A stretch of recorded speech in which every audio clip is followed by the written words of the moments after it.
9, it is the weekend of diplomacy right here in India's national capital, New Delhi. To talk further on the G20 Summit and the bilaterals that will be taking place today, we have our correspondents fanned across the G20 Summit venue, the Bharat Mandapam. We have with us the principal diplomatic correspondent, Siddhant Sibal. We also have with us our correspondents, Molly Gambhir and Bhairavi Singh. We're also being joined by Dr. Robert Edwin Kelly, who's an American political analyst. And we also have with us Bharashwati Mukherjee, who is a former diplomat. In the course of next few minutes on the show today, we will delve upon what is going to happen at the G20 Summit. But first, let's see what's making news at the Bharat Mandapam. Well, the high-octane G20 Summit has kicked off. Several world leaders have gathered in India's national capital, New Delhi. India's Prime Minister Narendra Modi opened the first session of the summit. He officially invited African Union becoming a permanent member of G20. Take a listen. Prime Minister Modi called on bridging the global North-South divide, and he also spoke about inclusivity. This was during the first session of summit called One Earth.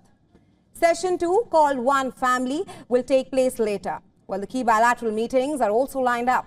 Indian Prime Minister Narendra Modi will hold talks with UK Prime Minister Rishi Sunak, Japanese Prime Minister Fumio Kishida, German Chancellor Olaf Scholz, and Italian Prime Minister Giorgia Meloni.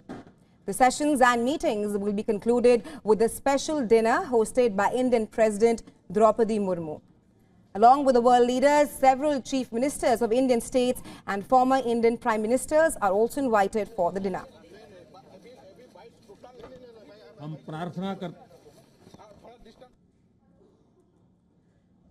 The schedule is extremely packed up today. The eve of the mega summit was also hectic as well. Well, UN Chief Antonio Guterres held a press conference in New Delhi where he spoke about various challenges that the world currently faces.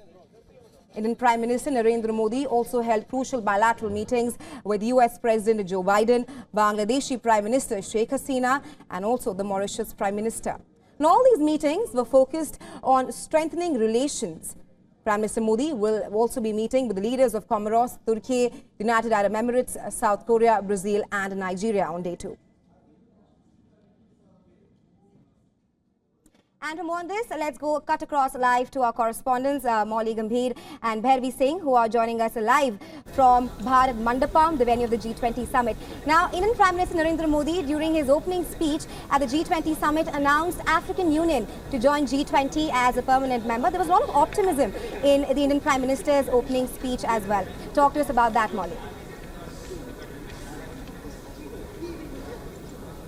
Absolutely, Rahesha, and that in itself is indicative of the emphasis that India has been laying on the issue of inclusivity, and that has found a prominent mention in the Indian Prime Minister's address just a short while back as well, with the African Union making its way as a permanent member, and also the messaging that India has been putting out, talking about the voice of the global South, and laying emphasis on how issues and challenges that the Global South has been tackling, the so-called Global South has been tackling, need to be heard a lot more prominently. And I also have my colleague Bhairavi Singh right here with me at the venue, and we've been talking about the Indian priority for inclusivity and why it's so important for India to emerge as the voice of the Global South. But given the challenges that comes along with, how do we see the G20 discussions actually tackling those divisions? Because let's face it, there are a number of gaps in the expectations and what we see surfacing on the ground right now, given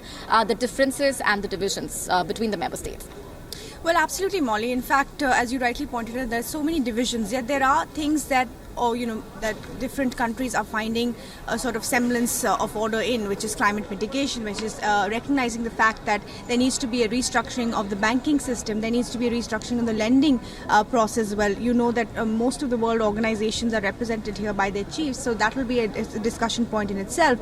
This is a clear balancing act for India, and from what sources are picking up and media reports are suggesting that there is broad consensus on many issues, but in the draft draft communique, there are blank pages or paragraphs left for areas where there is no consensus. And there have been options given to countries to have a dissent note in that, in areas that they don't agree, presumably being Russia and Ukraine. China will definitely have a dissent note on that, as will Russia.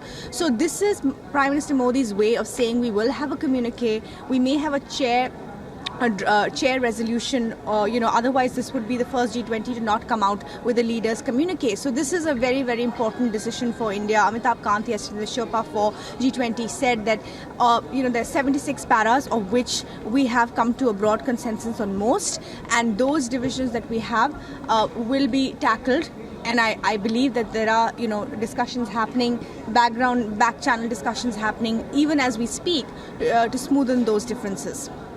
Right, and the Indian Prime Minister also talking about the very fact that we need to bridge the gap between the global south and the global north, and that's a term that we've heard so much of, because that is indicative of the role that India has played so far in the G20 negotiations and the challenges that it has spoken about, and also the very fact that the world sees India as a prominent player in that respect, but also the very fact that India is playing host to the G20 summit at a time like this, in the backdrop of the Russia-Ukraine war. It's been a very challenging year for the G20 presidency, which is why it makes it all the more difficult to find common ground, specifically on the issue of climate change, for example, and the supply chain disruptions, and also the paragraph, of course, to do with the Ukraine war. Yeah, absolutely, Molly. The fact is that we came out of a pandemic and went straight into the war.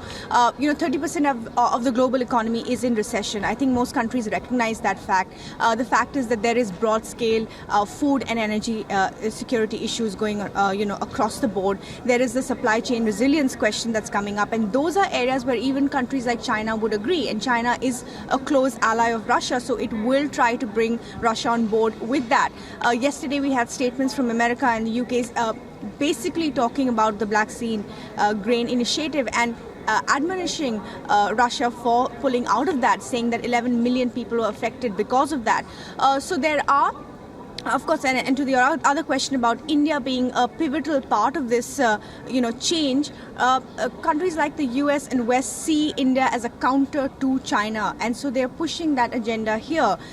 India has, under Prime Minister Modi, has played a very deft diplomatic role. The fact that we do still partner with China on issues of trade, on economy, we have our differences there, we have differences with Russia, but we haven't, we still buy oil from them, we have defense deals with them, and the West will look towards us to bring Russia on board, even at this G20. And that comes with a lot of responsibility. And talking about the way the day is going to pan out today, we of course have the first session starting off with One Earth being the theme, followed by One Family, and the day will culminate with the President of India hosting these leaders.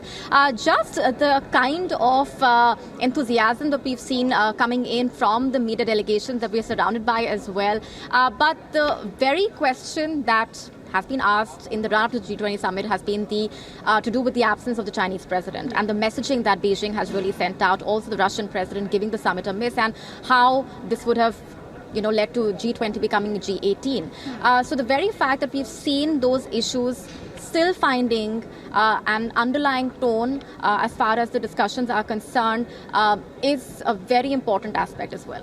Well, absolutely. The fact that the Chinese are being represented by the Premier Li Qiang and the Russian are being represented by Sergei Lavrov is, in a sense, look, a lot of discussions, a lot of issues get resolved diplomatically in a pull aside, in pleasantries, in photo opportunities. If Putin was here, if Xi Jinping was here, there were those opportunities that have been missed. As the old diplomatic saying goes, that if you're not on the table, you're not on the menu. So that aside, there's the counter view being that, look, two contentious leaders are not here. So there's a lot of work that can be done without them, right? That is the other aspect of this. Of course, the relationship between India and China has soured in the last 3 years, and particularly in the run-up to this G20, there have been several incidents. There was the MAP incident. There was the fact that we had the Corps Commanders meet, the 19th Corps Commanders meet, that did not materialize into any kind of definite talks on the border. There was the NSA Doval meeting Wang Yi that did not, really come up with any solutions. And at the BRICS, we had different versions of what the readout looked like about the meeting between President Xi Jinping and Prime Minister Modi. So there's a lot lot of difficult vibe between India and China, and certainly playing out at the G20 as well. And a lot to do with the way the developments have panned out in the run-up to the G20 Summit, and that's something that we will continue to dissect for our viewers as well, as we continue to get you the updates from on the ground here at the venue. Handing it back over to our colleague Raisha Sehgal in the studio.